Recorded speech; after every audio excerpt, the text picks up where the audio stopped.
I'll give you a little bit of a picture of what I did. So I was military. Military definitely is team building. There is no type of networking involved. There is no type of social. In fact, they discourage, or it seems like nowadays everybody's got Facebook. We weren't allowed to have social media of any kind. You weren't allowed to say where you were or what you posted. It's completely the opposite of what, you guys probably grew up, some younger ones like Mo, probably grew up living his whole life on social media. So, but what I did is I grew up in a team because I joined the military at 17, super, super early. I joined at 16, had to wait to go to basic till 17 because it's illegal to ship out to basic at 16. And then I just instantly became part of a team. A team that, yes, had some corresponding people that tell you what to do and stuff like that, but a team that cared really a lot about the other 5 to 10 guys in your small team. And we all had different abilities and different skill sets. I was a medic. There was guys responsible for shooting people, guys responsible for calling people on the radio, all of which things that I wasn't specifically good at. We had cross training. I could do a little bit of that. But in the military, it was all just being on a team. Then I realized very quickly, I got hurt in Iraq, came back, thought I was going to be in the military till I retired, was medically retired, and realized, I probably better go do something else. And got into business at that point. And so canvassing was a big deal for me, right? So cable sales, door-to-door, internet, stuff like that. Had over 700 reps work for me in about a 5-year period. Huge amounts of turnover, right? So then I transitioned into what I do now with solar, and it finally has clicked. And I think what the big difference is the fact that now I fully understand how to optimize a team. That's the one thing I do better than, I would say, anybody I know. So is by making people I feel like they're on my team. So when I do business with somebody and I partner with somebody in a long-term fashion, it's something that I don't jump into lightly. I may spend 6 months to a year vetting somebody that I'm going to do business with, because even when it's a whole nother company, they're now on my team, and that's how I treat them. And so I don't have a global impact. I don't have a network impact. I don't have a self-impact, obviously, anymore. But what I do is I'm really, really good at optimizing the team. So let me rewind a little bit. A lot of us grew up in door-to-door. And one of the big trainings that I took to heart in door-to-door is replicate yourself. Sam tried to do it. He mentioned it for a couple years there. He tried to just replicate himself. Did anyone else that did door-to-door, was that the fundamental growth factor for you guys? Because I know in my industry it was. Just replicate self, recruit, train them just like you, perform just like you, pitch just like you, act just like you, wear the same swag as you, go to the same bar as you, go to the same restaurant as you, go on the same fad diet as you. It's all about creating this culture of everyone being the same, and that's what team was, right? But we had 300% turnover.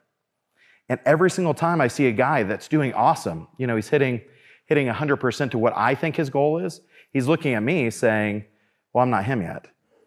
I'm not him. So they quit. It definitely demoralizes people when you're in a culture that says, be like me, be like me. Another common thing when you talk about duplicating yourself is you try to force people into boxes that they're never meant to be in. So and this really comes back from probably 20 years ago on, this whole duplicate yourself culture where everyone's the same. Vivint's huge about this, and they do it successfully, but everyone's wearing the same clothes. They're acting the same way. They cheer in the meetings the same way. Every single thing is strategic, but what's happening is you're washing out tons of good people that don't fit into that mold. Sam said the first 2 years you were in, you had almost everybody wash out of your teams. Was it because Sam was bad at his job? No, he's probably really, really good at his job. And there's probably people on your team that were good, but they weren't as good as you, and they weren't you. And what they realize when they go home is, well, I'm not Sam Taggart. I'm never going to be Sam Taggart. So they get bummed out. Imagine the people that work for you now. Let's fast forward. So if I try to act that way right now, and I said, everybody needs to own a solar company, and we see this in the EPC model in solar right now, is that everybody can go start your own brand. Everybody wants to be a Mike O'Donnell. They want to go out, get an EPC relationship, start their own company. That's a pretty destructive concept when you're saying, be like me, be like me. What you're saying is, leave my company and go do it somewhere else. Because they're never going to be you. And so you have to accentuate the differences between everyone. Some people absolutely have a certain skill. So when I thought back to the military, I thought that didn't have anything to do with sales. Until recently, I had no concept that any of my military experience impacted any of running a company, because the military's ran poorly. It's inefficient. They waste money. They waste personnel's time. They're just saying, hurry up and wait. You know, if that's applied to business, your business is going to fail.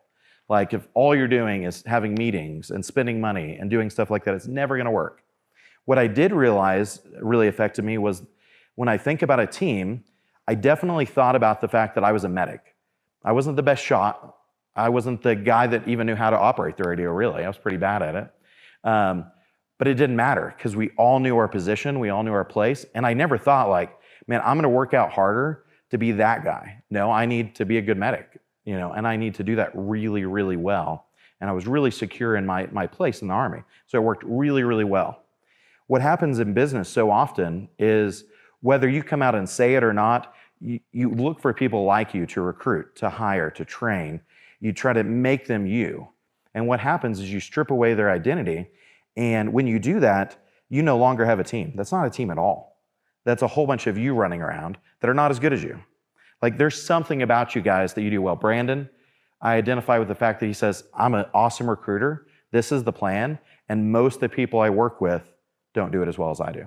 And I struggle getting them to adopt, you know, some of these things. So I have to work hard. We have to simplify it. We have to do this because it overwhelms some people. That's what happens when, you know, if I was to pull in, say, one of my sales managers and say, hey, I really want you to be me. I really want to train you every day on how to operate a company, how to look at balance sheets and figure out if they're a good idea, how to run other reports. It's going to stress them out, right? And the vision's not the same vision. Like, I can be the only person that owns equity in my company. I'm never going to give up equity in my company. So giving them a vision that they're someday going to own my company is faulty. They know it's a lie. It's like when I did door knocking and the manager pulled up, and I had always been pretty poor. Even in the military, you don't make very much money.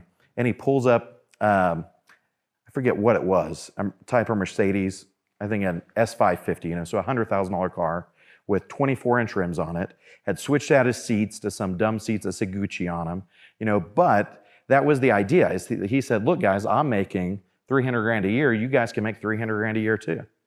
And it came across as so dishonest to me. I thought, dude, you got 30 guys working for you. You really think I'm going to be the guy at the top of the pyramid instantly? No. If he would have came to me and said, let me help you make 100 grand this year, I would have absolutely respected him. And so all of us ran towards that goal to be that guy. And I was the only one after probably a year that still was with the company. When I look back at the people that worked for me, over all the years that I've been recruiting and training, out of 700 people that did canvassing for me, I had another 150 if you count direct employees when I was at ADT. How many do you think are still with me? And I feel like I'm a pretty good boss. I don't yell at people. I don't break stuff. I don't neglect them. I don't do anything like that. How many people do you think, treating them like, encourage them to be me, how many people do you think are still with me?